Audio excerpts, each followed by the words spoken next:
Kukuha kami ng TKO. Sugal ko tato for today's video. Kukuha kami ng TKO for today's video, guys. Ito po kami ngayon. Kukuha ng TKO for today's video.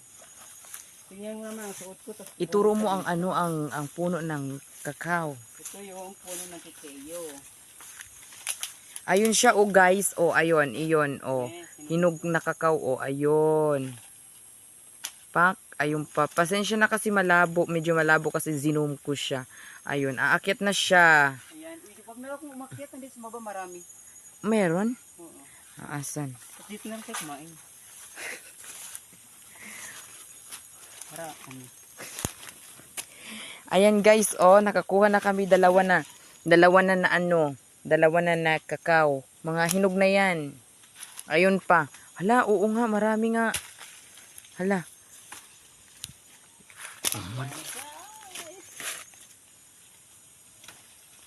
tapos na, picturean ta muna kay para kasama sa may post ko. Ay, ito guys, oh. May nakuha na kaming kakao. Mana, yadto pa sa baba. Ang marami pa sa taas, mana. Hindi kayo tayo umakyat, masakit ang ulo ko. Tama na yan, guys. Sige, go. Itong Ayan. kakao. Wait lang. Ito siya, guys. Ang sarap kaya nun. Oh, guys, look at this. For today's video. Kakao for today's video, guys.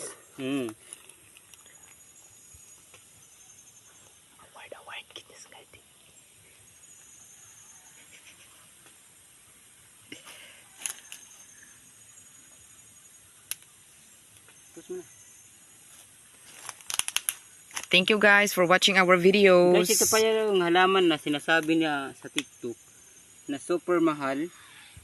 Dito sa amin walang kwenta. Tingin ka, tingin. Yung sabi sa Ito. mahal na mahal siya, tapos yun, kulay violet yun. Ang halaman, oh. See? Mga halamang gamot to. Pero dito sa atin kasi probinsya tayo, marami parang wala nang halaga. Walang halaga. Pero doon sa Maynila or sa syudad talaga, grabe ang pangangailangan nila kasi mga gamot daw yan, halamang gamot. Yun lang. Share ko lang for today's video. Thank you guys for watching our videos.